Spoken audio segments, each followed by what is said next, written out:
Welcome, everybody, to today's webinar, Protect Your Business from AI-Driven Threats. We're having a critical conversation about AI-driven deception and the risks that businesses need to prepare for.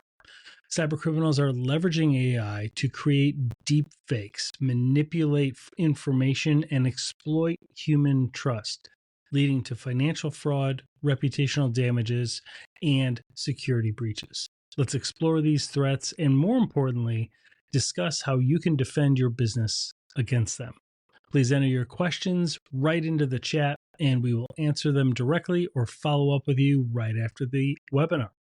Let's get started. Today we have the pleasure of speaking with Perry Carpenter, a multi-award winning author, podcaster, and cybersecurity expert. With over 2 decades of experience in the field, Perry has dedicated his career to understanding how cybercriminals exploit human behavior. Currently serves as the Chief Human Risk Management Strategist at KnowBe4, the world's largest security awareness training and simulated phishing platform. Perry's latest book, which we're very excited about touching on, is right here, and it is Fake, a practical guide to living in a world of deepfakes, disinformation, and AI-generated deceptions. You've got some invaluable insights, and we welcome you to the studio, Perry. Thank you so much for joining, sir. Thank you so much. It's great to be here. Yeah. So tell us about how's the reception been on Fake? I mean, it seems like it is available everywhere. I see it at like Barnes and Noble downtown New York. Like it seems like it's catching on to touching the lives of a lot of people that don't normally even understand or embrace, technology and AI and things like that. Yeah, I think it hit at the right moment, I guess, would be the best way that I would describe it. I've always been one in cybersecurity who's kind of preached to the choir a lot. I've talked to a lot of cybersecurity awareness professionals, and that's been my primary audience. This was the first book that I wrote towards the general public and really wrapped up a lot of my mindsets and thoughts and takeaways that I hoped anybody in the world that would have, regardless of whether they're into cybersecurity or technology or not. And luckily, it seems to have found a pretty good place there. Could always be better. So if you've not yet picked up a book, please do so. But yeah, I've been really, really happy. People find it approachable. People find it actionable. And it seems like it scratches a definite itch. Yeah, absolutely. So right after the floodgates are open in generative AI, this book comes out and it's talking about deepfakes. So for listeners that may not even be aware of what deepfakes are, I want to go into that just generally from a high level. And I've heard you do this on other public speaking and as well as some of your other podcasts. But how did you come up with the name Fake? So yeah, that's a good question. And I always want to, when I have time, make sure that I give credit where credit is due. So I have a little side business called Eighth Layer Media that I do some of my podcasting and writing and other work under. And my creative director guy, a really great guy, really smart, creative person, his name is Mason Amadeus. And I was telling him about this book I was working on. It's like, I want like a really short, snappy title that everybody can remember. And like you do, you toss around a few ideas and then like as an almost throwaway idea, he typed in our Discord channel. He just typed fake, spelled F-A-I-K. And immediately it was like, that's exactly it. Because you look at a lot of successful books and they're always 1 or 2 word titles. Yep. Subtitle can be whatever, but something really quick, something that just snaps, works in your mind. And fake seems to be great for that. I will say there's been an unintended consequence with that neither of us saw coming. How so? Neither of us thought or remembered that fake, F-A-I-K, also stands for all I know. That's and correct. So and had never thought of that. We were just always, well, it's like fake, but there's AI in the middle of the fake. So it makes a lot of sense because we're talking about deep fakes and everything being fake. But 3 or 4 people came and they were like, what does that stand for? Does it stand for all I know? It's like, well, it could. It actually works well in that context. That's a great play on words too. Like that's germane to the topic itself. Yeah. So exactly. Give us credit for that as well. Thanks. Yeah. That's great. So let's back up just a bit. You've been in the industry for a number of years. I always like to point out that, 20 years ago, we didn't have we weren't so heavily dependent on the technology that we use. 20 years ago or so, we had two versions of our lives. We had computers in the office, let's say, right? But we still had we still had our physical world. And should there be an outage or, whatever the cause may be, right? We could still function. We could still make payroll, deal with clients, address concerns. But today it's just not that case. Anybody that's been to healthcare facilities or a doctor recently knows that the nurse doesn't come in with your chart in papers, right? It is all digitized, and that is across the board in all the different industries. But how did you first approach or decide to go deep on deepfake and AI? Like, what was it like in the transition, 20 years ago? It wasn't the dependence on technology didn't exist as much as it is today. Today, it's interwoven into the fabric of everything we do. So why the significance on the deceptive piece and the AI generation? I see it for most business people that are just kind of catching this. Like, what is it that inspired you to go very, very deep and create? I think it's just the quintessential piece on deepfakes. Like, you have absolutely all the research, and it's explained in such an easy way. Like, it is so easy to understand, and it's just great practical stories. The fiction input that you have in the beginning of every chapter, it reads so smoothly. But what was it that I'm trying to get to? Like, what was that spark where you're like, we need a book on this? Like, what? What was that? Was there an event, or was there just a culmination of things you were seeing? Kind of a culmination and an event. I had been doing since before even the ChatGPT moment. So November 30th, 2022, when ChatGPT came out, and everybody kind of had this, wow, things are different type of moment. Months or maybe even a year or so before that, there were hints of that, because you could access what would become ChatGPT via API.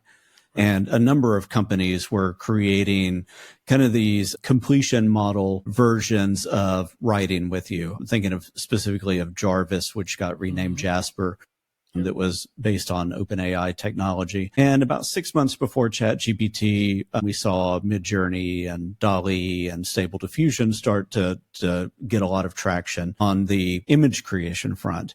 And those were starting to, people were posting really good images and also really insane images, like on late night talk shows and everything else. And I think all of us around the same time said there is a fundamental shift going on. I was maybe a little bit earlier than a lot of security people because I also play in the creative space. And so people that I saw and respected that were artists were starting to use the tools, or at least talk about maybe the ethics behind the tools. And I think that, both of those happen about the same time as people start to see what's possible.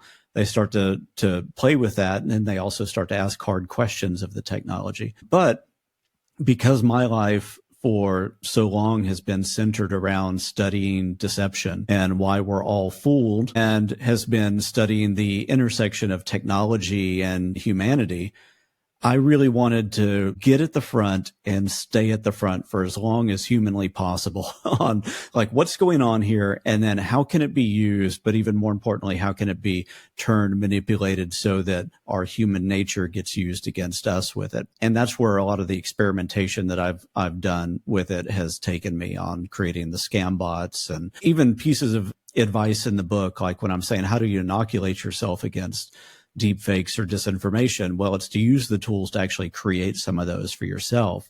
So you understand the technology, you understand even more so than the technology, the mindset of somebody that would use it to sell a certain narrative. And like, how would they prompt for the photo that they would want, that would tell the story that they would want, that would poke your emotion in the right way, that would make you either give away money or believe something to spur a different action, like a political action, like who you may vote for, or whether you like or dislike this other people group. So how would you go about doing that? What mindset would you step into to accomplish that?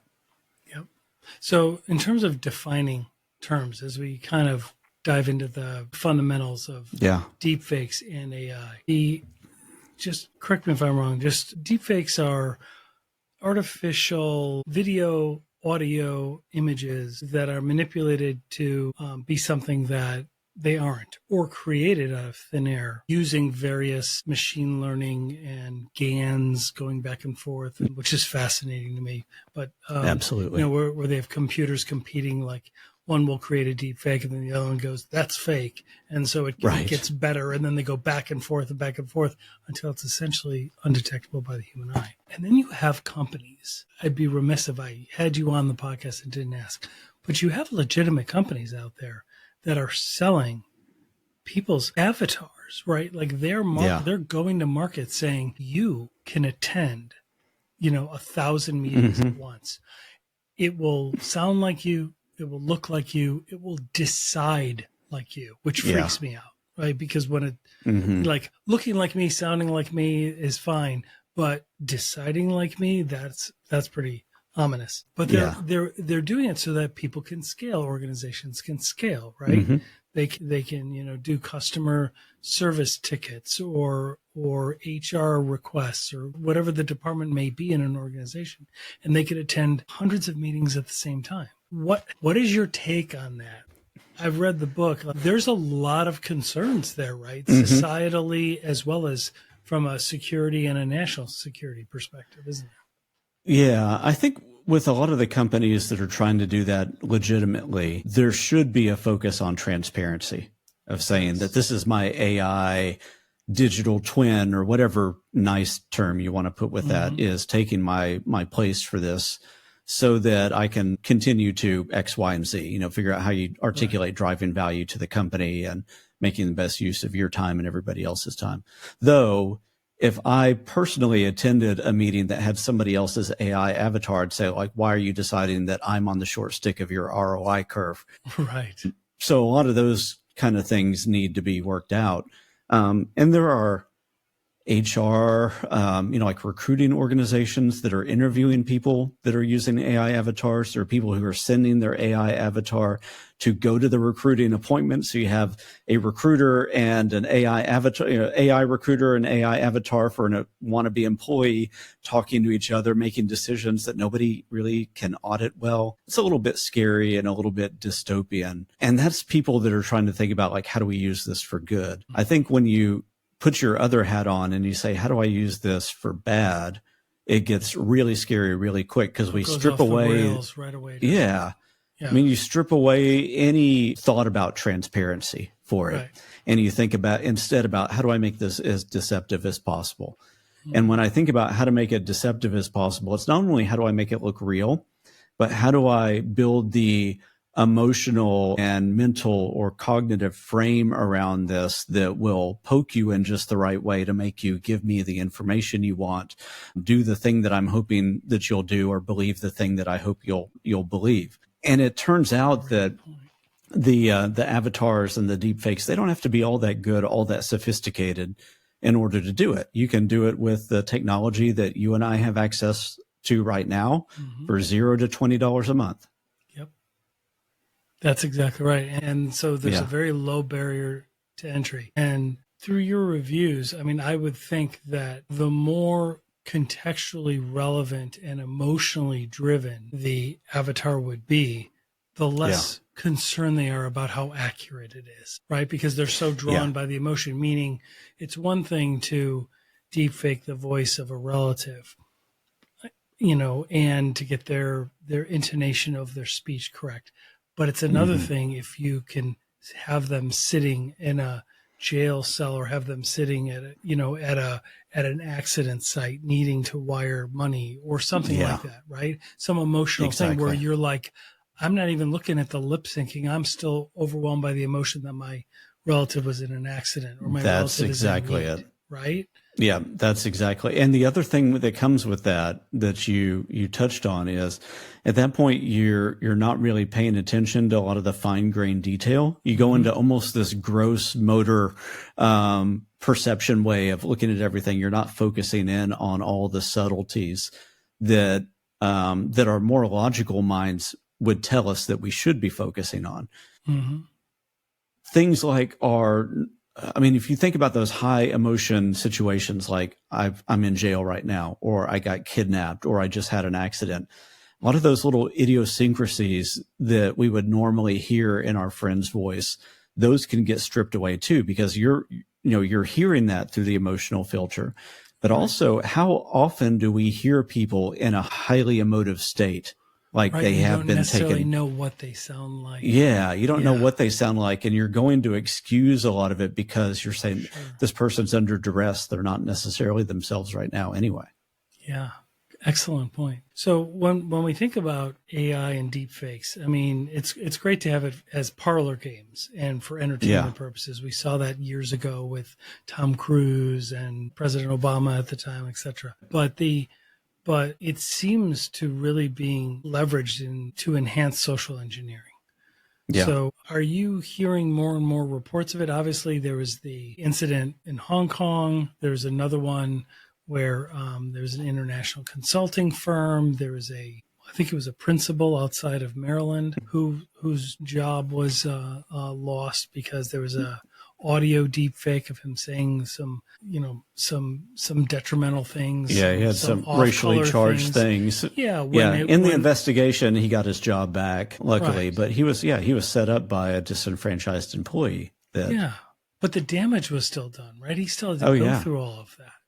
Yeah, right? He had to go through all that and had his reputation smeared on social media and everything else. The interesting thing that comes out of all of this is that the way that I think about it is every bit of deepfake technology has strengths and weaknesses. And many of those weaknesses, when you and I are in a very logical mode, we might be able to tell. Maybe there's a flat affect on the voice, or maybe there's something just weird enough with the image, or maybe the lip sync isn't right. All of those things that we believe we can tell. But if you take your fake and then you put that within a cognitive frame that tells a story and has heightened emotion and all those other things, well, then all of a sudden now our storytelling mind unpacks it and it becomes this much bigger thing that will deal with all of the little problems that are indicative to it. Like every time I build a social engineering ploy with a scam bot or something else, I'm thinking about what goes wrong naturally with the scam bot. What are maybe there's audio glitches every now and then. Well, at that point, I just need to explain that away up front and say, well, the scam bot right at the beginning says its headset is having issues, or there's VoIP issues that their company's dealing with that day. So now every audio glitch is erased from that person's mind because they have a way of explaining that they already understand. Same thing with pauses and latency. If you have a voice only channel and you're talking to somebody, and you just say at the front, our computers have been a little bit slow. I got to go through a few screens on this. So now every bit of latency with any audio path gets explained away in that person's mind, because that person's multitasking and they have a computer that's a little bit slow. Yeah, we understand that. The story is complete. Or I'm working from home and Comcast is doing a thing in the neighborhood. So it's exactly right. Like you can explain it away. Yep. You set the context right off the bat. Yeah. So it's a lot like doing a really good magic trick. Is you give the story or the patter that will help somebody create a cognitive frame that's in a different place than where the deception is really happening. So all their attention is focused in one place while the real work is happening somewhere else.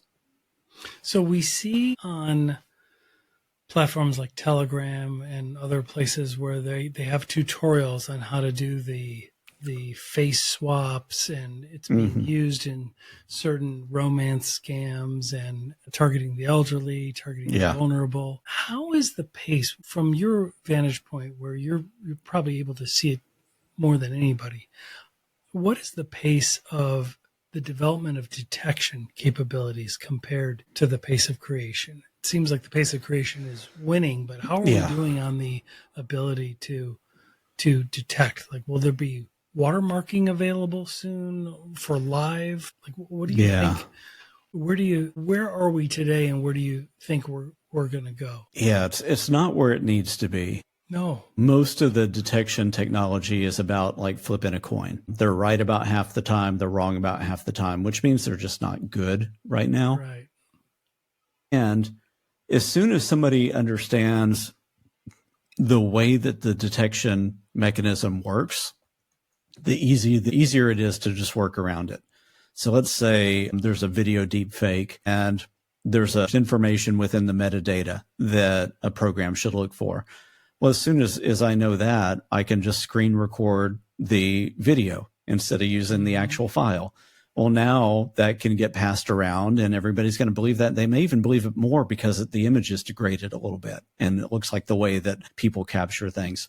Same thing if there's image metadata. I can just take a screenshot of that. Let's say there's pattern within a video where every X frame there's something that would be there. Well, as soon as I understand that, I can just start to add more jump cuts in it. So now it's not every X frame. One of the interesting things that I realized is that teenagers are actually really good at getting around all this, because two examples. One on like on Snapchat, if somebody were to take a screenshot of something that you posted, it notifies the person that posted that. But what did kids realize that you can do is, well, you've got your cell phone with the thing you want to capture, just put another phone up and take it. Yeah.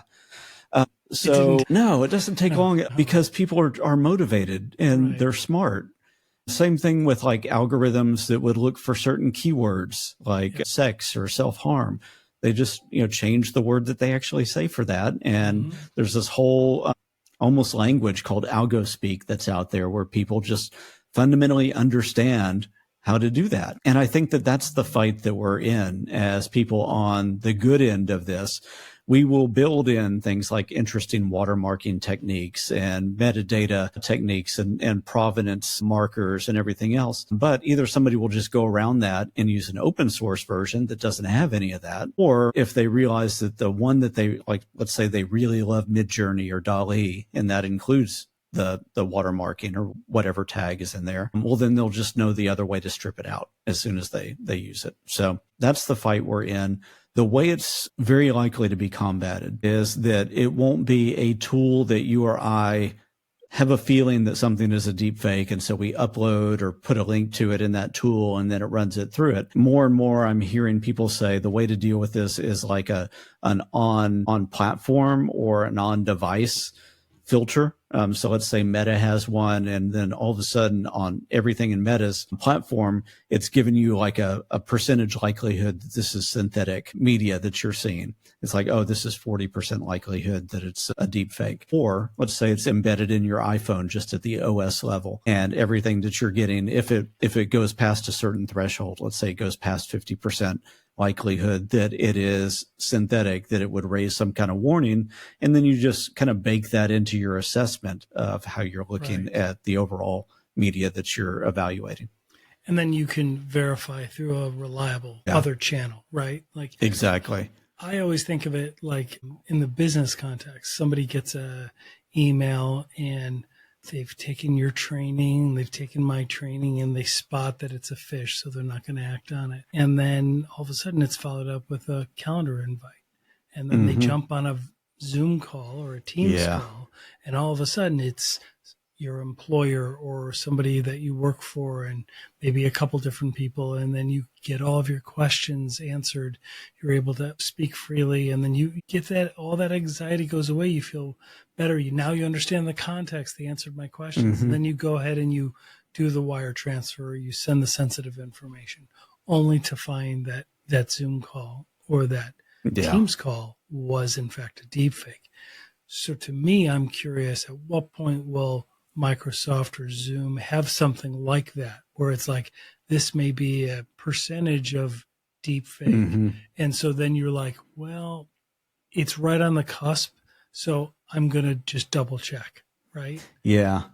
The other side of that is it can become a false sense of security too, because then what if somebody gets the next, right? They get the next level of technology, and then it assumes 0%, but it's 100% synthetic. Do we end up relying on the detector to our own detriment? Right, because as soon as the code is written for that detector, there's going to be a way around it, right? Yeah, I mean, there's going to be a vulnerability for sure. That's the challenge. That seems to be the challenge. One of the things I loved, just want to shift gears just a bit, but it's totally related. One of the things I loved, and you can see I dog-eared a lot of this. Nice. I don't bend the pages. My daughter taught me, don't bend the pages. But I've got notes all over. But I love the explanation that you have about why this is happening now. And you talk about the exploitation zone. So can you walk our listeners and our viewers through that briefly? Yeah, sure. So it's a really the exploitation great concept, and I think it explains it perfectly. Yeah, and I stole most of it. So Good. There's a Google. The best things, but you apply them here, which is relevant. So. Exactly. Yeah, there's an employee Google named Astro Teller who, man, I wish I remembered the name of the book he mentioned it in. But he didn't call it the exploitation zone. What he did is he talked about one of the challenges that we face as a society is that society and humanity adapts very, very slowly to change. And so over eons, really, you just see like these slight adaptations. At the same time, though, technology is like on this hockey stick curve. So technology was something that people could adapt to really, really easily because it was kind of subhuman capability for a long time. And then all of a sudden we've been on this exponential curve and it's really, really crossed and surpassed our ability to adapt. And so that means that people that really kind of at that top level of the hockey stick that understand the technology can kind of look down and go, look at all the areas of society where people have not yet adapted. People are confused. They're unaware. I can take advantage of that. And you can do that in one of two ways. You can bring good products to bear that alleviate societal concerns and areas that are ways that we can add more efficiency or effectiveness in different areas. Or you can look down and say, well, let me take advantage of all that confusion and all of that unawareness, and let me do something really devastating and trick people or make people believe certain things. And that's the exploitation zone is after those two lines have crossed and the technology has continued to hockey stick, on the right hand of this graph opens up this really big gap. And I see that gap as that zone of exploitation, where if you're anywhere above the human adaptability line, you can look down and you can figure out how to take advantage of that. And that's where we sit today, isn't it? Yeah, absolutely. And all of us are there in different ways, but I mean, you and I are there probably, like if one of our kids comes or somebody in a younger generation comes and they show us the newest, coolest social media platform. And you're like, I can't even figure out, like, how do I scroll on this? Where are comments? How do I create a new thing, whatever it is? And we're just, you look at it kind of in bafflement, but for them, it's intuitive. The same time, like you or I might go into our parent or, a grandparent's house, and you go in their kitchen, you look at the microwave, and it's 24/7 in their house because they've never figured out how to set the clock on it. Right. And that's, us being at one side of the exploitation zone and them being on another side. They just don't understand it, can't be bothered. When it comes to deepfakes and when it comes to a lot of cybersecurity related stuff, most of society is at a level of high ability to exploit. I mean, we're even you and I think, people that study this, you get the right person that understands the right bit of technology, a little bit of psychology, and has the time and persistence to do something good, they're going to get us. They'll be able to. Absolutely. Is there a segment that you're seeing that succumbs to social engineering more than another? I mean, this isn't really related to fake. But, I think it's, I would say it's I've always been curious, like the Midwest. I live here in the Midwest of the United States, and the Midwest values were very trusting as a sweeping generalization, right? But the folklore is that we're very trusting and things. And I've always been curious whether the data, because I haven't seen the data support that we're more vulnerable, right? Like it's happening everywhere. Mm-hmm. So I've always been curious whether, we're more vulnerable, and I'm trying not to get all my neighbors jaded, but I also want to raise awareness. Right. Yeah. I've not seen numbers on it, but my suspicion is that there's a spectrum, right? Mm-hmm. Is that there are some age groups that are more vulnerable to certain types of scams. And there are certain people, certain regions of the country or regions around the world that are going to be more and less vulnerable to different types of scams, depending on their training, their peer group, their age group, their social adoption, conformity. right? Yeah, all of that comes in. And I do think that one of the really interesting things is that physical things will trick us more now, because we're on guard when it comes to email. We're on guard when it comes to a lot of social media things.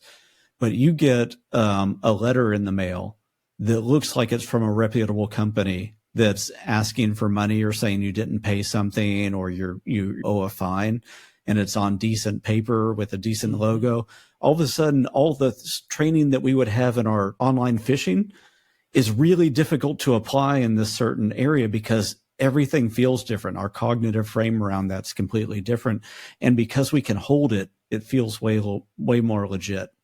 Yeah. And so now we're seeing more QR code phishing being used in physical mail as well, just because of that. Yeah. I mean, QR code, it makes perfect sense too. QR codes in physical mail makes a lot of sense. Mm-hmm. Yeah. So in terms of some practical defenses, what does a small business leader or somebody trying to protect a small business organization do today when it comes to deepfakes? Is it creating a policy, raising awareness? I think it would depend on the type of risk you're trying to mitigate. So if it's like trying to stop wire fraud because somebody got tricked by a deepfake, well, then it's a process that you'd want to put in place. So a policy that defines a process that requires you not just to respond to the video call or whatever you got, but there's a second level of confirmation. Yeah. And I don't necessarily think that has been exacerbated through deepfakes, because really it's more of the same. Yeah. I mean, the whole having somebody manage, like in a small business, having the same person in charge of cutting the check and doing the accounting, right? Like that's been an issue for a while, that a lot of security leaders have been saying, can you just separate that process so that you don't have those insider threats, right? You just don't have. It's really hard in small businesses though, right? Because if you only have 10 people working there, then you naturally have people that wear multiple hats. Yeah. At the same time, though, if you've got 10 people and one of them's name is Bob and the other one's named John, and Bob is supposedly calling John and saying, we need you to transfer $10,000, well, then maybe still don't just rely on the video call from Bob or the email, but actually walk over to Bob's office or call him at home or something else. You can still figure out a way to do a double verification on things, or to at least increase your assurance that is likely. The other thing would be when it comes to like deepfakes, code words or gestures or things like that. It could be that you have in a policy, or if it's you and your family, agreed upon like, hey, if you ever get a call and it sounds like me under duress, well, then just ask me to say the code word, or ask me the secret ingredient to grandma's chili recipe. Something that's shared knowledge that only that group of people would know. And maybe it's even, if it's a video call, it's shared knowledge plus a gesture. Like you give the chili recipe, but you're also holding your finger on your nose type of thing. Yeah. Can make you look and sound stupid, but if it saves you heartache later on, it's probably worth it. That's a good point too about the gestures. So when deepfakes first came out, I saw a lot of suggested best practices were, we'll have the person turn left to right, or have them raise their hands, something that could, show that there's, blurriness, or that there's something off about the video. But to my knowledge, I think deepfakes are getting better and better, that I don't even know that applies anymore. You can't rely on that. And what I tell cybersecurity people is, I think that we sometimes do the public a disservice. Like if we go on the news and somebody says, well, how can you detect a deepfake? And we say, well, have them wave their hand in front of their face, or if it's an image, look at the fingers and if they're messed up, or look at the hair, look at the text. All those things may have been true at a certain period in time, but in a lot of ways, they're only true for the people that are lazy right now and don't do good ones, or maybe they were never true because the technology continues to advance so fast. And so if I tell somebody all those easy to do things, then I might actually be setting them up for failure or setting them up to get scammed sometime. So I don't want to do that. Instead, I always say, ask why this piece of media or whatever it is landed in front of you in the first place. What story is that trying to tell? What emotion is that trying to invoke? What is it ultimately wanting me to do or believe? And if I can start to ask those questions that sound a lot more like your old school fishing training, but are just as applicable. If I can ask and answer those questions, well, then I've got a pretty decent investigation going. Because here's the other thing that's interesting is the more we think about deepfakes, the more we forget that traditional media can just be used just as deceptively. I can crop a photo differently. I can take something out of context. All of that kind of stuff is still fair game. And that would bypass any deepfake detector because it's real. Right. Yeah, it's just being used in a deceptive manner. Yeah. Yeah. You know, you talk about like media literacy and things. You know, what can people do to kind of, how do we, I don't know really how to ask this, but how do we reduce the exploitation zone faster? Is it possible? Like, how do we improve people's media literacy? I don't think you can force it on people, but I do think that we need like a generational initiative, similar to seat belts and things like that, where you and I are probably old enough where we remember when we didn't have to wear seat belts all the time. I remember people being upset that they couldn't have a beer in the car when they're driving home. And I'm like, you hear that today, and everyone's like, what? Yeah, I mean, that was a thing. It's a complete mindset shift. Yeah. And now if you get in your car and you don't put your seatbelt on, you almost don't feel safe. Or if you have kids and they're in the back seat and they see somebody not put their seatbelt on, they'll freak out, right? Exactly. Yeah.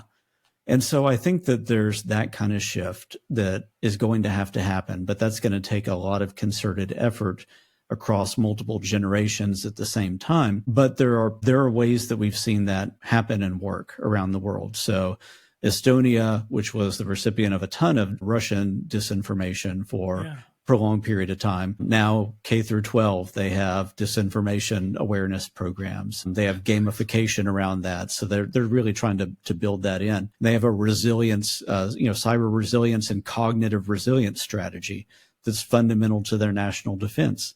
Same thing in Switzerland and Finland. They have that.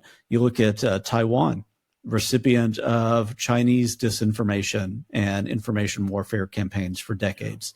And within their early childhood, all the way through elder care, they have media literacy, they have disinformation awareness, they've got games so that you can practice cognitively being in these different situations. And I think here in the U.S., we're a little bit overdue for that kind of national strategy. I was just about to say that seems brilliant for us right now. I mean, I would think we're way overdue for that. I mean, that would be so useful to have a section. And typically the security awareness trainings that people attend, right? If it's a lunch and learn or something, some of them are just so traditional, right? It's like, here's how you spot a fish, and here's this, and they PowerPoint people to death, and they don't, they don't empower them and inspire them and get them, really to care about it, right? They just think it's still an IT thing. But really talking about, AI and deepfakes and how this fundamentally changes our view of reality. Like it goes to the core of what is real and what isn't, and understanding that you need to take every bit of information you're getting and verify it, right? It's just an extra step, but before you take any action on it or actually form a core belief based on that, it really behooves us all to really look it up. I mean, there's so many times when someone will show me something on social media. They'll be like, can you believe this happened? And I'm like, hang on. Right. That didn't happen, by the way. Exactly. Right? And it didn't even take that long for me to show that, it looks like, 300 people also investigated this and they all found that actually didn't happen. Yeah. Well, and I think you put your finger on something really important. Is one of the reasons that it's hard to teach people about like deep fakes and disinformation is because when you start to talk about disinformation, doesn't matter where you sit politically, somebody feels like you're targeting their personally held belief somehow. Yeah. Like you're, Right. you know, your examples are coming you're at, talk about fake news, and then they have their own experiences with those buzzwords, and they get on the defensive. And so it's hard to get under that and say, no, wait, yes, there's politics involved in this because everybody around the world with any motive is going to be using these tactics. But we have to find ways to talk about this and even show examples in an apolitical way, but then also show real examples that may be politically held belief or may reflect badly on one of the parties that we identify with, because it is humans that are putting those campaigns together. So of course there are going to be offenders on every side of that aisle, but we have to get away from taking everything so personally.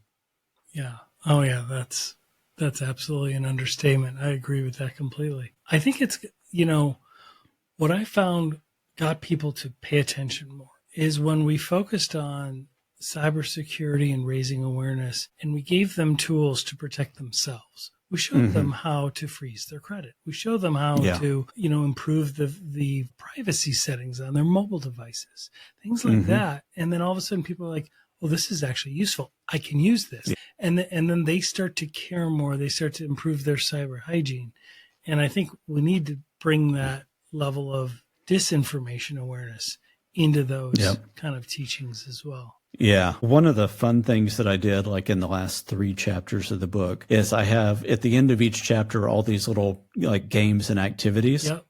And one of the ones that I like to tell people about is I actually have people create their own piece of disinformation. So it's like, if you wanted to make somebody believe X, whatever it is, what image would you go create or find? What headline would you put with that would make it like super visceral and emotional? What story bullets would you do? And like, what would make that work on you? Because as soon as you go through the process of putting something like that together, the more skeptical you get about everything in your news feed as you start to go scrolling. That's an interesting point. So by getting people to try and create their own avatar, right? By getting people to try and create their own disinformation campaign, right? Like the public library is now going to be whatever it is, burning all the books or burning all the red books or whatever it is, right? Yeah, exactly. And then you create, what image would you need to set? What would you, what would you do? Would you show a librarian? Would you show somebody lighting it? Would you show a picture of this local library? Where would you put it? Would you put it on Facebook, Instagram, the local, email threads? And you're like, now that you've kind of just gone through, even academically, in doing it, now you start to think like a hacker, really, like as the phrase goes, right? You start to think like a deceptor. Yeah. And I think that that's way more powerful than people think at the very beginning, because as soon as you do that, you're like, oh, wait, I see what that headline's doing. Or wait, that photo that they're saying is of my public library or in reference to my public library, that doesn't look anything like my library. Right. Exactly. That's just a stock photo that they grabbed somewhere, or one that they just typed a prompt into Midjourney or something like that. Right. So then you get a little bit more critical of the secondary bits of the article, and you're like, wait, I don't know. I got to go check that out myself. And one of the things that I have that I did not put in the book, I've got a number of tools and frameworks in the book, but one of the things I created after the book is what I call the fake framework, which is just, the F is for freeze and feel. So the first time you get this, big reaction to something in your news stream or social media stream, the first thing you should do is just freeze and then try to understand what emotion you're feeling with that. Or is it outrage? Is it fear? Right. Is it urgency? Is it like an authority type of frame? What's going on there? And then the A is for analyze, analyze the story. What story is it trying to tell? What emotion is it actually trying to invoke? Whether that's the one you felt or not, it's a different story. And then the I is for investigate. So try to understand the claims, the sources, see if you can find that being reported in other places that you already trust. And then the K is really just for keep vigilant and know and confirm. And so what I tell people now is if you don't do anything but that first step, if all you do is freeze and like acknowledge what you're feeling for a second, and you don't do anything else, you just go on with your day, the internet's already a better place and you're already in a safer place because you've not reacted to something, you've not shared it, you've not responded to something and potentially given away information, you've not brought more eyeballs rhythmically to a piece of disinformation. So no matter what, if you can just, anytime you feel something strong on social media, just slow down for a second. Yep. And don't immediately start to dig a little bit. Right? That's exactly. Coaching exactly. is please don't reshare it, because until you've gone through the other steps and analyzed and investigated it, right, and you found that it is true, like half the time, if not more, you're going to find out that's not even true. So please don't reshare it until you've verified it. Yeah. And even, it's good advice. Don't hit your little angry emoji or comment too, because if it's not real, then all you're doing is bringing everybody's eyeballs in your network potentially to that post. Right, because the algorithm they're not going to investigate. Algorithm is going to feed people that follow you into seeing that post now. Yep, and it's like that old thing. And then you bring two friends, and then they bring two friends.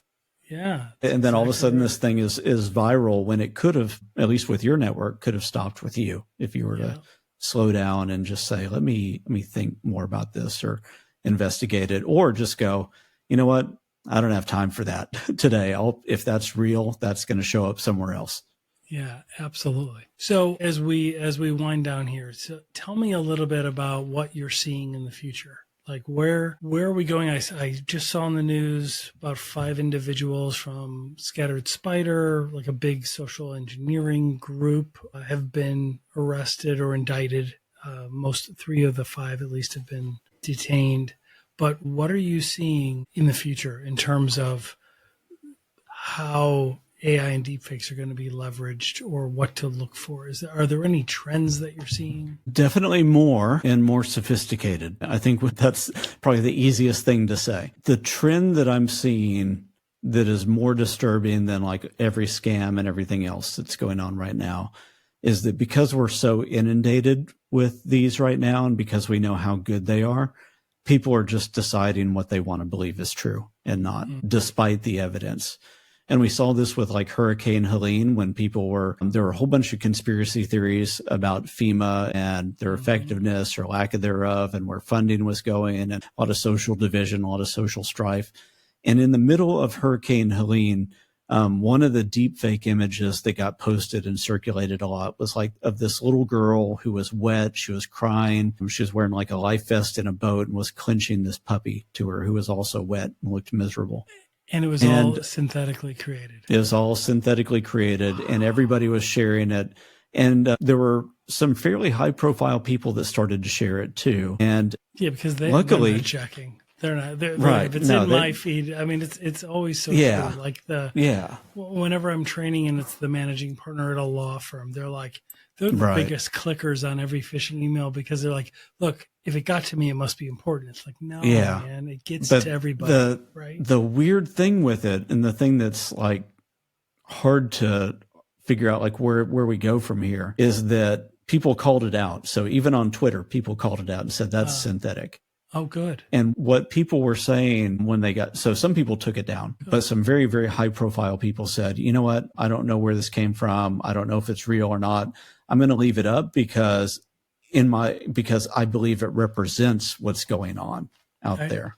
But at least they explain the context of why they're using it. And they didn't share it that way. But at the end of the day, they're like, I don't care if it's real or not. I think it represents a truth. And I think that that's kind of where a lot of it's going to go, is people are going to share things about the politicians that they love or the politicians that they hate. And then somebody's going to disprove that and say, well, that's synthetic. And they go, well, I don't care. It represents a truth that I already agree with. Or as you point out in the book, you point out the struggle that we have sometimes is when they're showing something that is truthful and we may not like it. then we're like, Right. oh, that's just fake. And Yeah. it's like, Yeah. no, that's actually the truth. Yeah. Right. So there's going to be a lot of that, a lot of people saying they don't care what's real or not. And then there's this whole, what you're alluding to, which is the liar's dividend, which the only person that stands to gain is the person who's deceptive. So if I get caught on tape doing something, I can just say it's a deep fake. And if I want to manufacture a story and throw it out there, well, I can create a deep fake, and the people that already want to believe in it are going to believe, and the people that I wouldn't have convinced, maybe I get one or two of them, or maybe I get none, but I still create the division or the narrative or whatever that I want to create. Amazing. That's great. Yeah. Well, Perry Carpenter, thank you so much for your time today. I will have Thank a you. link to the fake book in the show notes. Where do you have speaking engagements coming up? Share with the listeners what you've got coming up. I'm sure you're always doing a lot. I don't know if there's a bunch of publicly accessible speaking engagements that I have, but anybody that wants to connect with me can get me on LinkedIn. I also have a newer podcast called The Fake Files, spelled the same way, that is going to get a lot of my time and attention coming soon. And then a lot of the standard security conferences I'm at and I'm speaking at. So I'll be at National Cybersecurity Convene, the beginning of 2025. And then, of course, Black Hat, DEF CON, all of the standards. Are you going to be doing any deep fake like in a village at DEF CON? Probably so, yeah. It's not all That's going to be cool. planned out yet. We'll see. Yeah. Last year at DEF CON, I had those scam bots that I created enter the social engineering competition, and they did really well in that. So I'm trying to figure out if I should evolve that and see where that goes this year. But I'll definitely be around and doing fun stuff. Well, I'm sure your coworkers will see you on 1,000 different meetings all at once. Right. So exactly. With your ability to exactly. scale. So thank you so much, sir. I really appreciate your time. All right. Thank you. Everybody, please reach out to Perry, follow him on LinkedIn, and check out the book. I promise you it'll be a really easy to understand, but really impactful book all about AI's effect on our society today. So thank you, sir. I appreciate all you do and appreciate your time for joining us today. Yeah, thank you. I appreciate you. Thanks, man.